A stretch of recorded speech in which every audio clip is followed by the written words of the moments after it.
ശ്രീരാമജയം. ഇന്ന് വാത്മീകി രാമായണം ബാലകാണ്ഡം 40-ാം സർഗമാണ് വായിക്കാൻ പോകുന്നത്.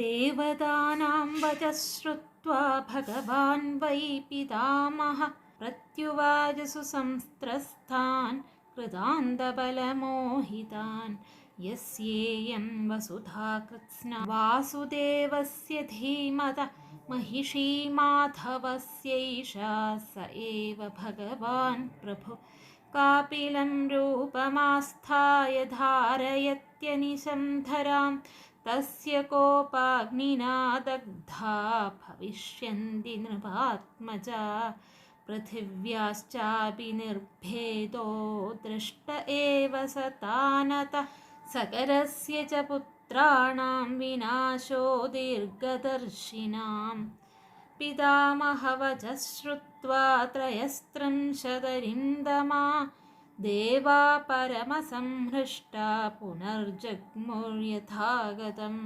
सकरस्य च पुत्राणां प्रातुरासीन्महास्वन पृथिव्यां भिद्यमानायां निर्घातसमनिस्वन ततो भित्त्वा महीं सर्वां कृत्वा चापि प्रदक्षिणं सहिता सागरा सर्वे पितरं वाक्यमब्रुवन् परिक्रान्ता मही सर्वा सत्त्ववन्तश्च सूदिता देवदानवरक्षांसि पिशाचोरगपन्नगा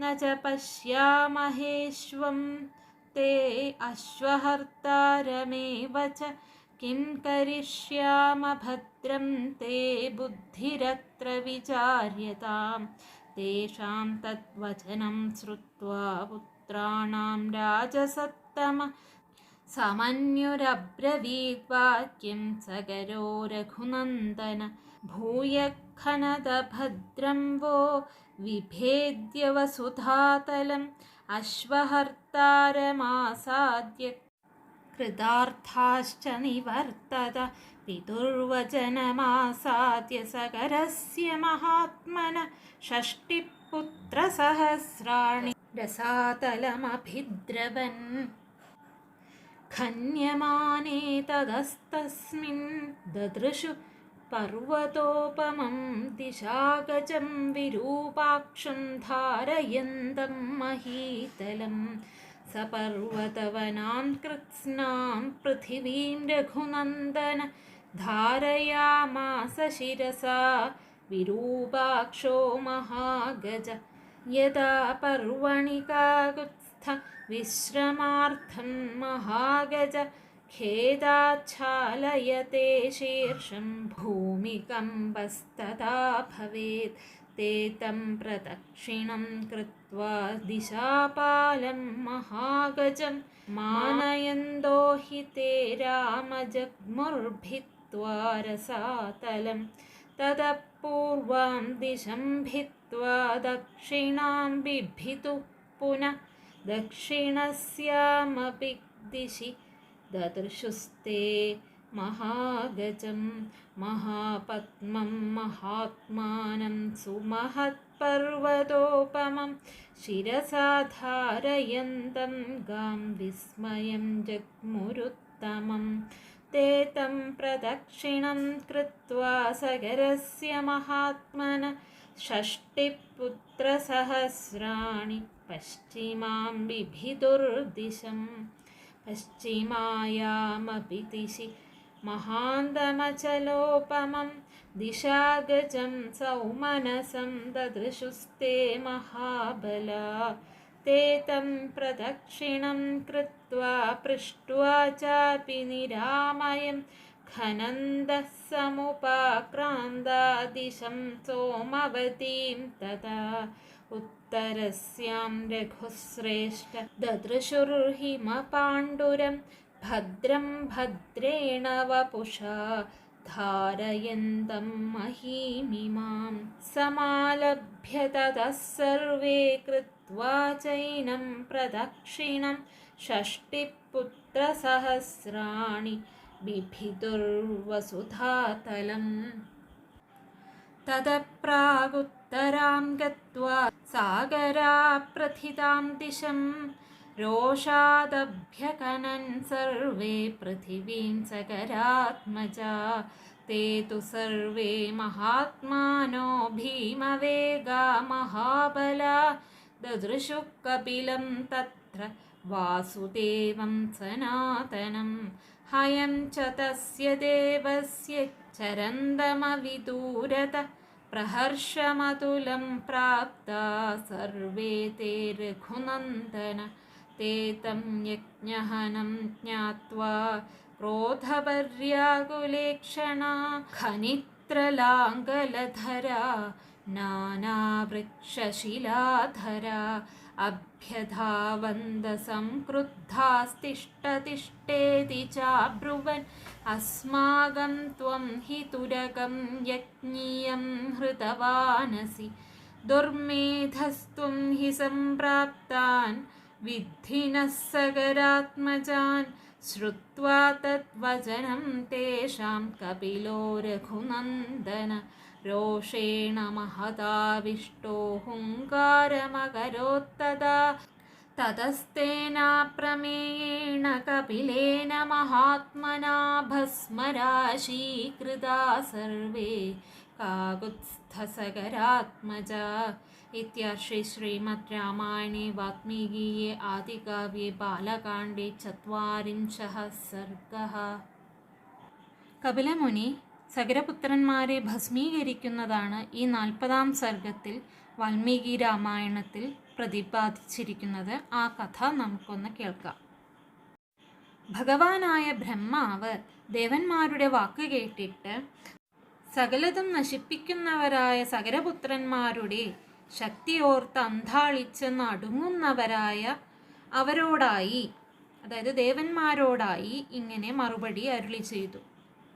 ഈ ഭൂമി മുഴുവനും മാധവൻ്റെ, അതായത് ലക്ഷ്മീവല്ലഭനായ മഹാവിഷ്ണുവിൻ്റെ ഭാര്യയാകുന്നു. ഈ ഭൂമി സർവജ്ഞനായ ശ്രീ വാസുദേവന് ചേർന്നവൾ ആകുന്നു. അപ്രകാരമുള്ള ഭഗവാനായ ആ പ്രഭു തന്നെ ഭൂമിയെ നിരന്തരം രക്ഷിച്ചുകൊണ്ട് ഇരിക്കുന്നു. കപിലരൂപം കൈക്കൊണ്ടവനായ ഭഗവാന്റെ കോപാഗ്നിയാൽ സകര രാജകുമാരന്മാർ ദഹിപ്പിക്കപ്പെട്ടവരായി ഭവിക്കും. ഹേ ശത്രുധ്വംസക, 33 ദേവന്മാരും ബ്രഹ്മാവിൻ്റെ അരുളപ്പാട് കേട്ടിട്ട് അത്യാനന്ദം പൂണ്ടവരായി വന്ന പോലെ തിരിച്ചുപോയി. ഭൂമി പിളർക്കപ്പെടുന്നേരം മഹാധീരന്മാരായ സകരരാജാവിൻ്റെ പുത്രന്മാർക്ക് മാത്രം ഇടിവെട്ടിയ പോലെയുള്ള ഒരു മഹാശബ്ദം തെളിവായി കേട്ടു. അപ്പോൾ സകരപുത്രന്മാർ എല്ലാവരും ഭൂമിയെ മുഴുവൻ വെട്ടിത്തുറന്ന് ഒന്നിച്ചു മടങ്ങിയെത്തിയവരായി പിതാവിനെ പ്രദക്ഷിണം ചെയ്ത് പിന്നെ ഇപ്രകാരം പറഞ്ഞു: ഞങ്ങൾ ഭൂമി മുഴുവനും തിരഞ്ഞു. ബലവാന്മാരായ പിശാചുക്കൾ, നാഗങ്ങൾ, പന്നകങ്ങൾ എന്നിവ നശിപ്പിക്കപ്പെട്ടു. ദേവന്മാർ, അസുരന്മാർ, രാക്ഷസന്മാർ ഇവരും അപ്രകാരം തന്നെ വധിക്കപ്പെട്ടു. കുതിരയെയും കുതിരയെ കട്ടുകൊണ്ടുപോയ അവനെയും ഞങ്ങൾക്ക് കണ്ടുപിടിക്കാൻ സാധിച്ചില്ല. ഇനിമേൽ എന്താണ് ഞങ്ങൾ ചെയ്യേണ്ടത്? അവിടുത്തേക്ക് മംഗളം ഭവിക്കട്ടെ. ഇക്കാര്യത്തിൽ വേണ്ട ആലോചന ചെയ്താലും. ഹേ രഘുനന്ദന, രാജശ്രേഷ്ഠനായ സകരൻ ആ പുത്രന്മാരുടെ ആ വാക്ക് കേട്ടിട്ട് കോപം പൂണ്ടവനായി ഇപ്രകാരം പറഞ്ഞു: ഭൂമിയെ ഇനിയും പിളർന്നു കുഴിക്കുവിൻ, നിങ്ങൾ ക്ഷേമമുണ്ടാകട്ടെ. കുതിരയെ കട്ടവനെ പിടിച്ച് കാര്യം സാധിച്ചവരായി തന്നെ മടങ്ങുവിൻ. മഹാത്മാവും തങ്ങളുടെ പിതാവുമായ സകരമഹാരാജാവിൻ്റെ വാക്ക് കൈക്കൊണ്ട് 60,000 പുത്രന്മാരും പാതാളലോകത്തെ നോക്കി ഓടിച്ചെന്നു. ആ പാതാളലോകം കുഴിച്ചപ്പോൾ അവിടെ ഭൂമിയെ താങ്ങി നിൽക്കുന്ന പർവ്വതാകാരനായ വിരൂപാക്ഷൻ എന്ന ദിഗ്ഗജത്തെ കണ്ടു. ഹേ രഘുകുമാര, വിരൂപാക്ഷൻ എന്ന മഹാഗജം മലകളും കാടുകളും ചേർന്ന് ഭൂമിയെ മുഴുവനും തൻ്റെ തല കൊണ്ട് താങ്ങിക്കൊണ്ട് ഇരുന്നു. എപ്പോഴാണോ പർവ്വകാലത്തിൽ ഈ വൻ ഗജം ആന ക്ഷീണിച്ച് തലയാട്ടുന്നത്, വിശ്രമിപ്പാനായി തല ഇളക്കുന്നത്, അപ്പോഴാണ് ഭൂകമ്പം ഉണ്ടാകുന്നത്. ഹേ രാമ, അവർ ആ വൻ ഗജത്തെ പ്രദക്ഷിണം ചെയ്ത് ആ ദിക്പാലനെ അങ്ങനെ മാനിക്കുന്നവരായി അവർ പാതാളലോകത്തെയും പിളർന്നു ചെന്നു. അവിടെ അവർ കിഴക്കേ ദിക്കിനെ പിളർന്ന് തെക്കേതിനെയും പിളർന്നു. അതായത് കിഴക്ക് ദിക്കിനെയും തെക്ക് ദിക്കിനെയും പിളർന്നു.